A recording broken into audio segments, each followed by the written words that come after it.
to Nigeria, and the country joined the rest of the world in marking International Albinism Day, recognizing the human rights of people living with albinism. Sophia Adengo reports on how a local organization is fighting to overcome stigmatization and discrimination towards people living with albinism.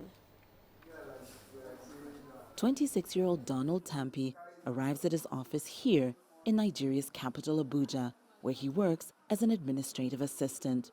What sets Donald apart is his albinism, a condition where the human body produces little or no pigment in his skin, eyes, and hair.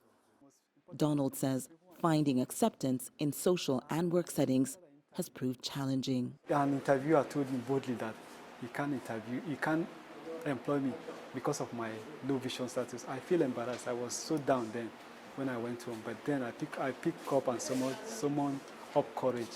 And I started looking for another job before this foundation was established, but I was able to get this organization. Donald now works here at the Albinism Foundation, a non-profit support organization for persons living with albinism, founded by Jake Apele, himself a person living with albinism. The foundation advocates for vulnerable albino populations in the country with a primary focus on proper access to health care. All persons with albinism who, whether he or she, who exposes herself or himself to undue sunlight will definitely go down with skin cancer. The second is global, which is visual impairment. Organized awareness campaigns like this promote open dialogue and information sharing with the public about persons living with albinism. Worldwide, albinism is profoundly misunderstood socially and medically, particularly in Nigeria. The physical appearance of persons with albinism is often the object of erroneous beliefs and myths driven by superstition and leading to social exclusion and various forms of stigma. Campaigners here are pushing to ensure persons with albinism are afforded equal protection and basic human rights. There are also issues that borders on ritualistic practices in Nigeria. And we've had documented evidence of some of them. 3 years ago, a woman decapitated her own child, cut off the head. 19th of April in 2014, a woman with albinism was killed and her body parts were taken in Delta State of Nigeria. So it does exist here.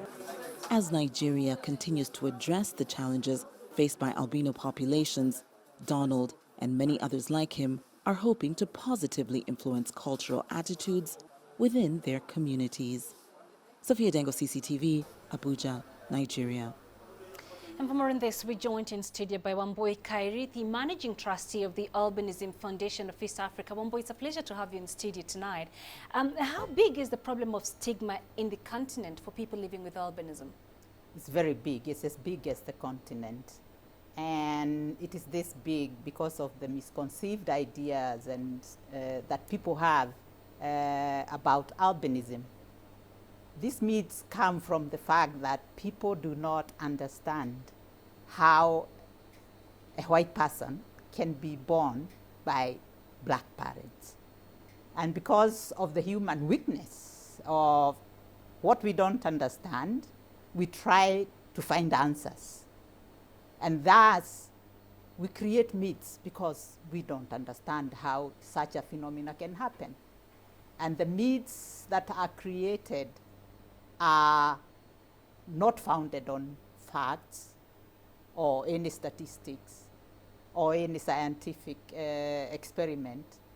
It is just out of lack of understanding of how such a phenomena can happen. Mm-hmm. And for that reason, the people with albinism that we have as our children, as our sisters and brothers, as our parents, are viewed as aliens, if I must say so.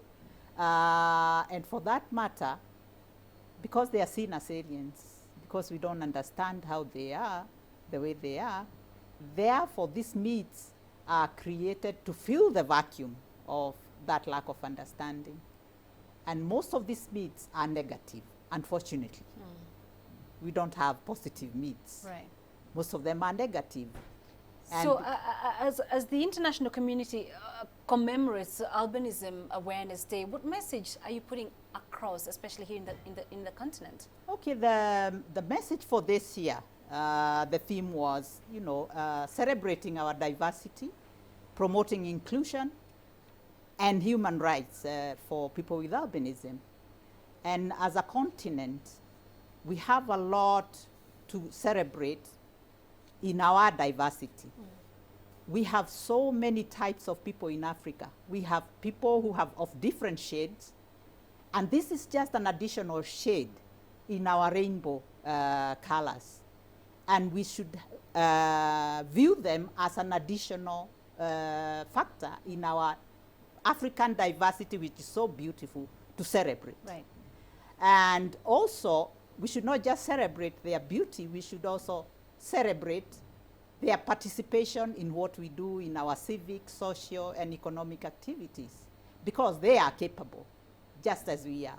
The only difference we have, it's that they are different from us because of the shade of the color, but nothing else. All right, let's leave it there for now. Wambui, thanks very much for joining us. Wambui Kairi, the Managing Trustee of the Albinism Foundation of East Africa.